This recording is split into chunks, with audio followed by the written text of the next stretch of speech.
My name is Alec, and along with Natalie, I will be presenting our project over the House on Mango Street by Sandra Cisneros. We chose themes as our topic because there are so many important themes in this novel. The House on Mango Street is about a girl named Esperanza growing up in Chicago and all of the people she meets and some major events that make her grow up and figure out who she is. One of the first major themes in this novel is the idea of the American dream. The House on Mango Street. We didn't always live on Mango Street. Before that, we lived on Loomis on the 3rd floor, and before we lived on Keeler. Before Keeler, it was Paulina, and before that, I can't remember. But what I remember most is moving a lot. Each time it seemed there'd be one more of us. By the time we got to Mango Street, we were 6. Mama, Papa, Carlos, Kiki, my sister Ninny, and me. The house on Mango Street is ours, and we don't have to pay rent to anybody, or share the yard with the people downstairs, or be careful not to make too much noise. And there isn't a landlord banging on the ceiling with a broom. But even so, it's not the house we thought we'd get. We had to leave the flat on Loomis quick. The water pipes broke, and the landlord wouldn't fix them because the house was too old. We had to leave fast. We were using the washroom next door and carrying water over in empty milk gallons. That's why Mama and Papa looked for a house, and that's why we moved into the house on Mango Street, far away on the other side of town. They always told us that one day we would move into a real house that would be ours for always, so we wouldn't have to move each year.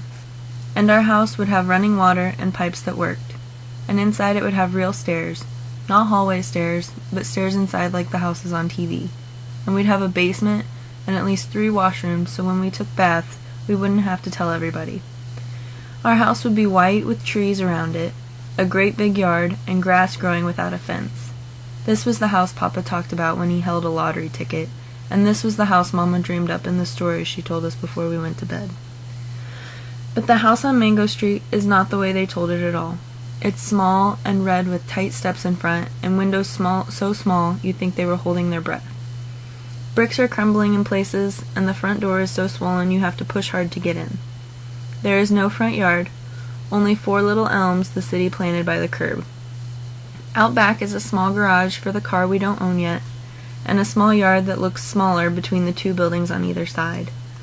There are stairs in our house, but they're ordinary hallway stairs, and the house has only 1 washroom. Everybody has to share a bedroom. Mama and Papa, Carlos and Kiki, me and Ninny. Once when we were living on Loomis, a nun from my school passed by and saw me playing out front. The laundromat downstairs had been boarded up because it had been robbed 2 days before, and the owner had painted on the wood, "Yes, we're open," so as not to lose business. "Where do you live?" she asked. "There," I said, pointing up to the 3rd floor. "You live there?" "There." I had to look to where she pointed. The 3rd floor, the paint peeling, wooden bars Papa had nailed on the windows so we wouldn't fall out. "You live there?" The way she said it made me feel like nothing. There. I lived there. I nodded. I knew then I had to have a house. A real house. One I could point to. But this isn't it. The house on Mango Street isn't it. For the time being, Mama says. Temporary, says Papa. But I know how those things go. The idea of the American dream comes up a lot in the house on Mango Street. Esperanza wants her life to be better. She knows that there is more out there for her than where she is living now. Esperanza's family just moved to a house on Mango Street. This house is nicer than any place that they have lived in before, and they also don't have to share the space with any other families. However, Esperanza still wants a better house. In the beginning, Esperanza wants a house that is nicer for her family. But by the end of the novel, Esperanza just wants a house of her own that she can be proud of. Another major theme in the house on Mango Street is prejudice, which can be broken down into 2 major groups, race and gender. First, we will talk about the race aspect. Most of the people in Esperanza's community are Latino. Living in Chicago, they are foreigners, poor, and there is a language barrier. The white people that live in their community end up moving out because of the major Latino presence. Those who don't. Those who don't know any better come into our neighborhood scared. They think we are dangerous.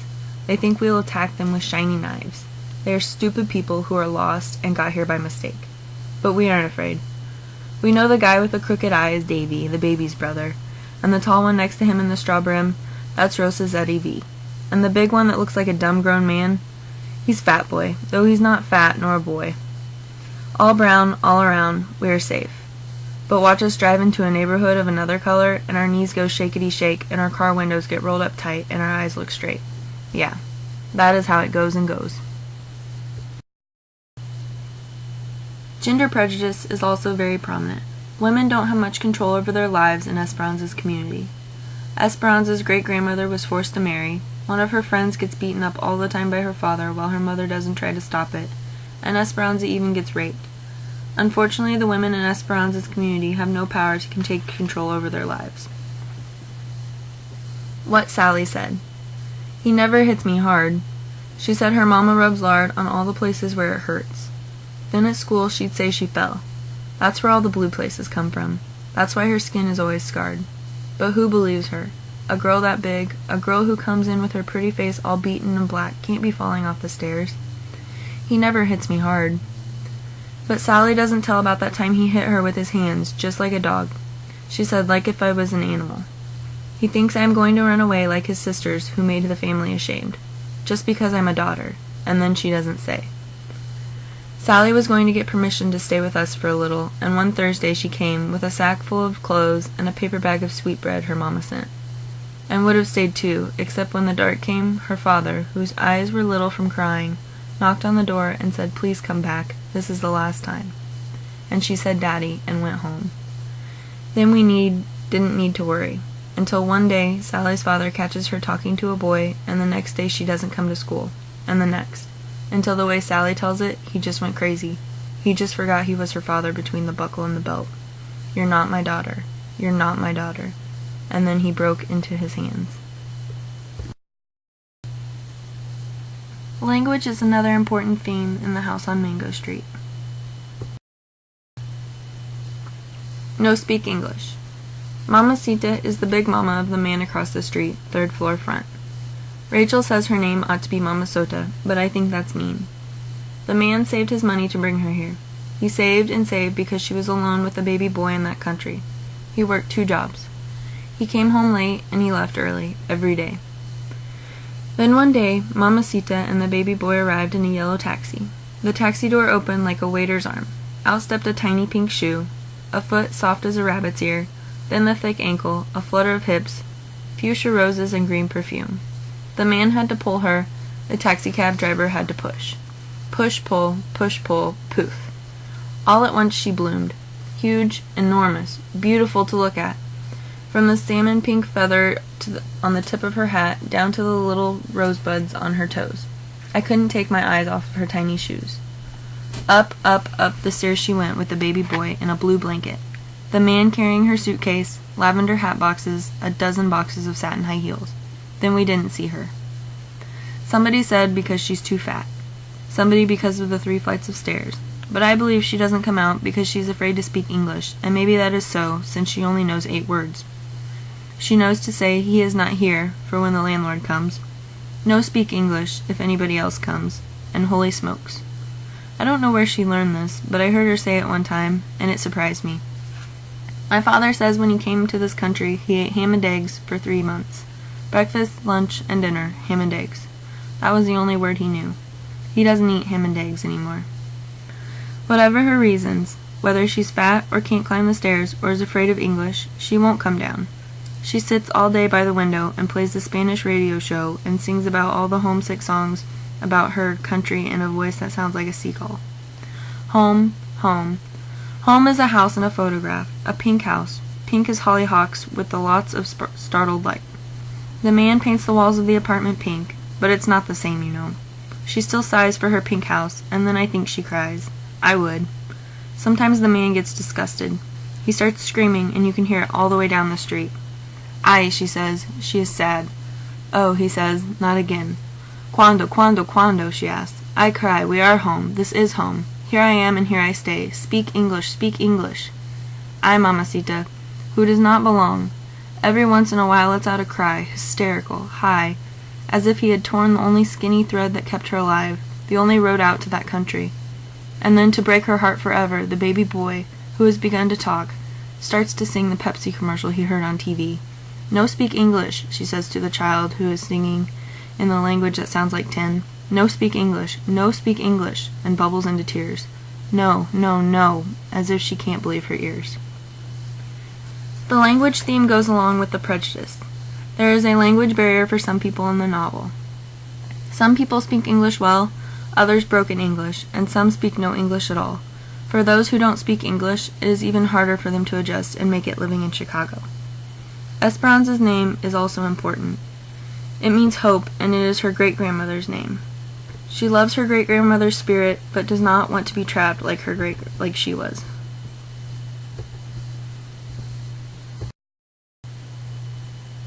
My name. In English, my name means hope. In Spanish, it means too many letters. It means sadness. It means waiting. It is like the number 9, a muddy color. It is the Mexican records my father plays on Sunday mornings when he is shaving. Songs like Sobbing. It was my great-grandmother's name, and now it is mine. She was a horsewoman too, born like me in the Chinese year of the horse, which is supposed to be a bad luck if you're a female. But I think it is a Chinese lie, because the Chinese, like the Mexicans, don't like their women strong. My great-grandmother. I would have liked to have known her. A wild horse of a woman, so wild she wouldn't marry, until my great-grandfather threw a sack over her head and carried her off. Just like that, as if she were a fancy chandelier, and that's the way he did it. And the story goes she never forgave him. She looked out the window her whole life, the way so many women sit their sadness on an elbow. I wonder if she made the best with what she got, or was she sorry because she couldn't be all the things she wanted to be. Esperanza. I have inherited her name, but I don't want to inherit her place by the window. At school they say my name funny, as if the syllables were made out of tin and hurt the roof of their mouth. But in Spanish, my name is made out of a softer something, like silver, not quite as thick as my sister's name, Magdalena, which is uglier than mine. Magdalena, who at least can come home and become Ninny, but I am always Esperanza. I would like to baptize myself under a new name. A name more like the real me, the one nobody sees. Esperanza as Lysandra, or Maritza, or ZZ the X. Yes, something like ZZ the X will do.